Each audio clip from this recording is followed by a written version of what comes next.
Women's March Foundation will be rallying in downtown LA this Saturday for International Women's Day. We talk with a March founder. The first ever women's sports bar in Southern California is building community. The owner tells us why she opened the popular spot. And museums in Los Angeles are celebrating female artists all month long.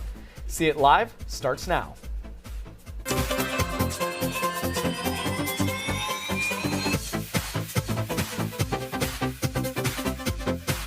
It's Women's History Month and celebrations are ramping up all over campus and across LA. Hi, I'm Vincent Amonte. And I'm Clarissa Cuenca. We begin with a march in downtown LA this weekend. The Women's March Foundation is holding its annual march in downtown Los Angeles this Saturday in honor of International Women's Day. We talked to the president and founder of the organization. Women are out and protesting or celebrating. For us in Los Angeles, we are currently protesting. After the first Trump inauguration, we understood that in 2017, women's rights were in danger. Safety net for women is under attack. Our goal is to give women their flowers on International Women's Day, but also show up and protest of what is happening. Silence never benefits women.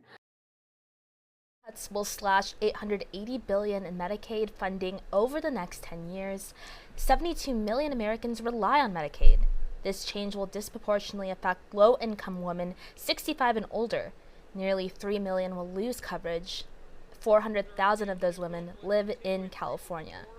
Emiliana Guerrera says the symbolism of the pink protest by Congresswomen is insignificant. Well, pink is considered to be the most female color, feminist. For us, truly, we should be in protest. We should be in red, which is a color of strike, which is a color of power. We need to understand that. I personally think that wearing pink as Congresswoman, that doesn't do enough. We need you to be loud. We need you to fight for us. This is not Trump's first attack on women's health care. In late January, he signed an executive order meant to undermine former President Biden's abortion protection orders. This nullified certain emergency abortion care, protections, and patient privacy policies. In the spirit of Women's History Month, we're celebrating 4 female professors here at USC who have been honored for breaking barriers in STEM literature and research. Professor Julia Schwartzman is a marine and environmental biologist recognized for her outstanding work. And my group's work, we do a couple of different things, but most recently, we recently got some recognition for the work that we're doing around how microbes engage in collective behaviors in the coastal ocean, because microbes, so bacteria, archaea, and other single-celled life are really important for the cycling of nutrients and the health of our coastal ecosystems. Besides Schwartzman, 3 other professors were honored. Maya Martrich was elected to the National Academy of Engineering. Maggie Nelson and Helen Berman were also named distinguished professors. Berman recently contributed to the AI project AlphaFold. Yeah, again, it's hard to overstate the impact that she had on the field, with the most recent example being the Nobel Prize for AlphaFold, which would have, as many people have said, it wouldn't have been possible without her efforts. There are so many words I can use to describe her, but to me, I feel like she is just an incredible role model to me. These professors exemplify how women are redefining leadership, expanding knowledge, and inspiring future generations at USC and beyond. So you right now should come out and be like, you know what? The young man who's about to win the state championship in the long jump in female sports, right. that shouldn't happen. You as the governor should step out and say no. No, and I appreciate but would you do something like that? Would you say no men in female sports? Well, I think it's an issue of fairness. I completely agree with you on that. So that's easy to call out, the unfairness of that. Governor Gavin Newsom today seemed to split from the position of the Democratic Party on trans athletes. This comes as Senate Democrats, along with 4 Republicans, killed a bill aimed at banning trans athletes in women's sports. The transgender community is not the first community to be singled out for public policy, or tend to get more policy burdens than popular groups. And we're seeing that right now. So we can make it about athletics, just like we can make it about like whose bathrooms we use, just so like we can make it about like who gets to be in what line when you're in third grade, right? It's all the same paint used to paint the same house. And that house just smells really funky. According to President Charlie Baker of the NCAA, around 10 collegiate athletes out of roughly 500,000 identify as transgender. 18 states currently have bans on restrictions on trans athletes participating in women's collegiate sports. Let's turn now to women's basketball, and the phenoms on the USC team, Dominique Williams, is here with more on that.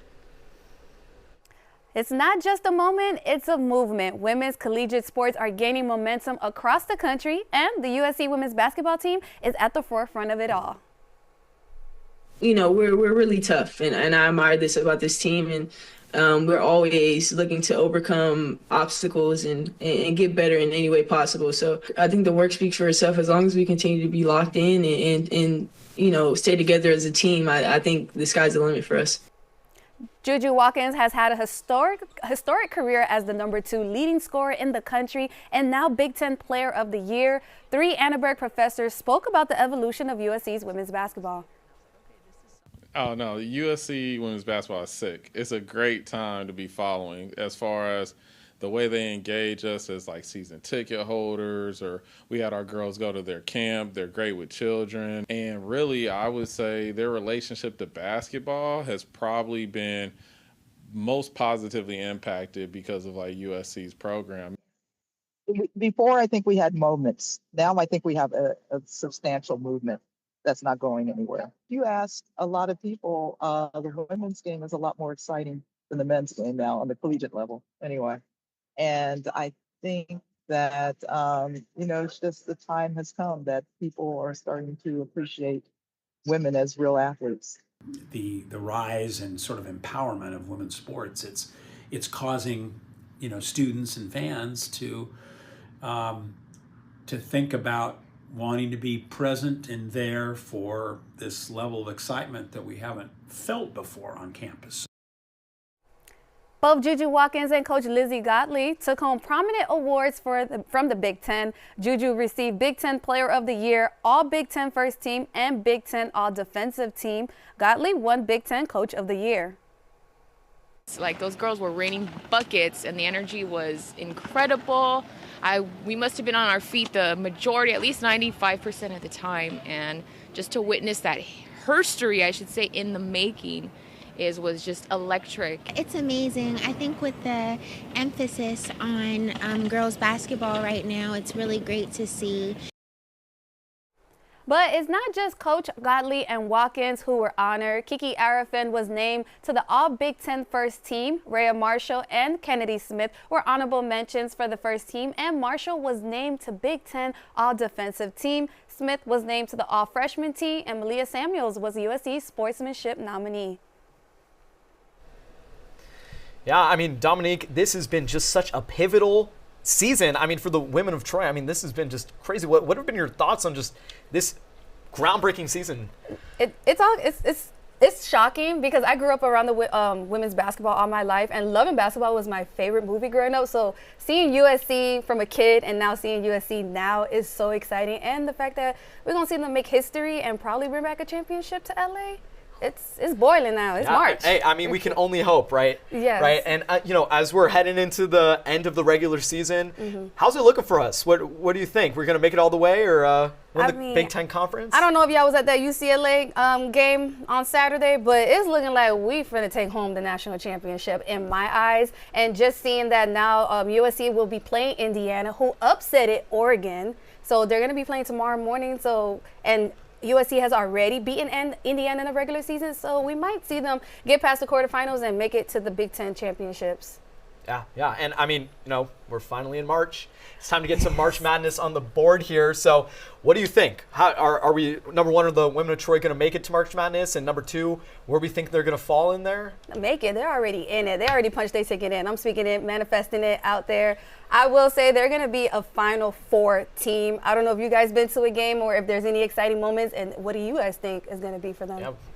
I just think it's so cool to be going to USC right now, to have a star like Juju on the team. We're lucky to be able to go to these games and see history being made. So. That's right. Well, thanks so much for being here with us, Dominique. Hopefully the women of Troy take us as far as they possibly can. Thank you for having me, and fight on, y'all. Fight on.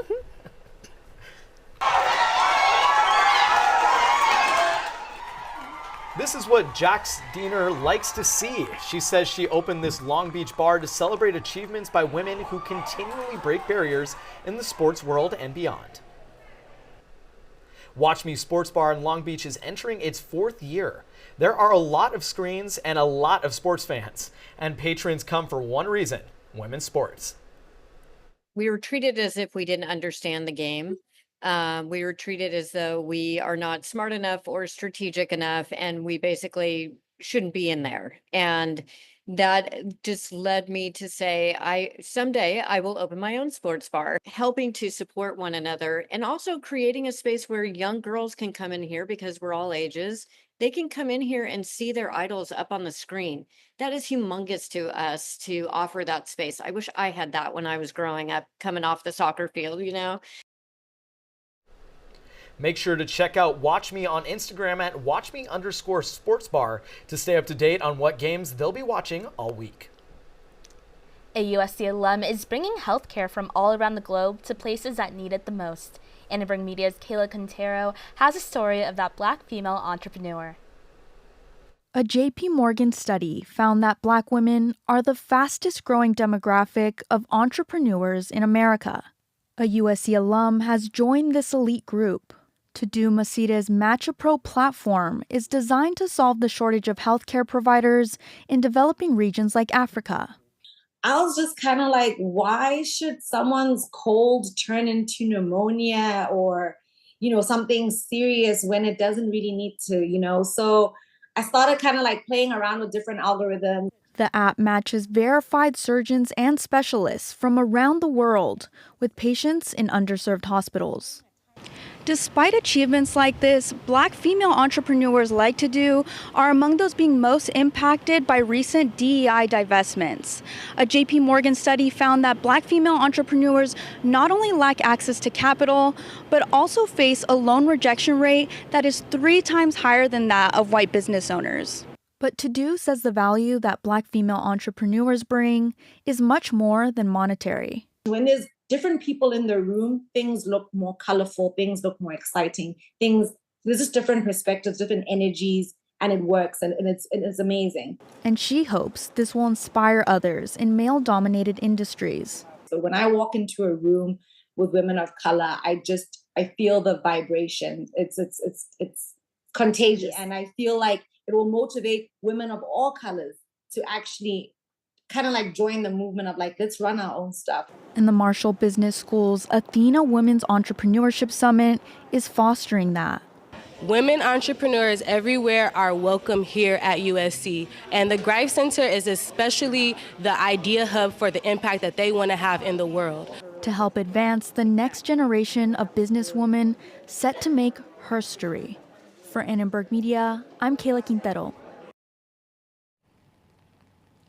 USC is hosting a conference celebrating International Women's Month. Museums around Los Angeles are showcasing powerful women in the arts. We'll show you some of the exhibits coming up.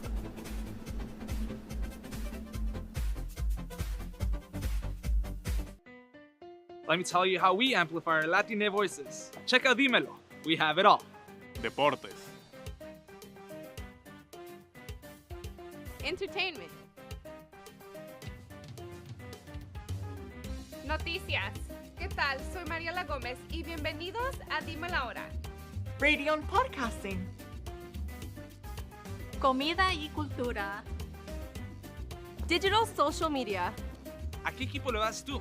¿LA Galaxy o LAFC? Dímelo is the only Latina-focused media outlet at USC. Dímelo, we have it all. Dímelo, we have it all.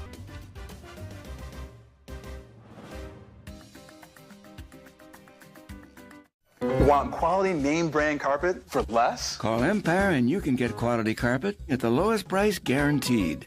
And no payments for 1 year. 800-588-2300 Empire. Today. I've replaced your shoelaces with fruit by the foot. So you did. I replaced your fingers with fruit by the foot. Bravo. I've replaced your bones with fruit by the foot. Indeed you have. I replaced your guitar strings with fruit by the foot. Seems like a step backwards, but alright. I've replaced your DNA with fruit by the foot. That would be end of game, my friend. Fruit by the foot. Fruit-flavored snack. The annual USC Women's Conference is tomorrow. Reporter Dylan Luden is at Alumni Park right now with more on what the conference is all about. Dylan, what can you tell us? Yeah, of course. I am standing in front of Alumni Park right now where there's tables, chair, and even a banner set up for this event. But I'm also across the way from Bovard Auditorium where the 17th annual USC Women's Conference will take place. It's an all-day event tomorrow, ranging from 8:30 in the morning to 6:30 at night. And we spoke to one of the organizers of the event to see how it's impacted the community in previous years and how USC supports it.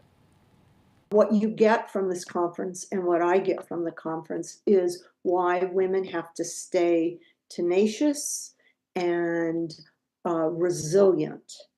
And I get that resilience and that confidence and that support by coming to this conference. This was another way of giving women at USC that structure and that opportunity to come together and support each other, nurture each other, and do great things. The first panel in the morning will focus around women's health with Keck Dean Carolyn Meltzer.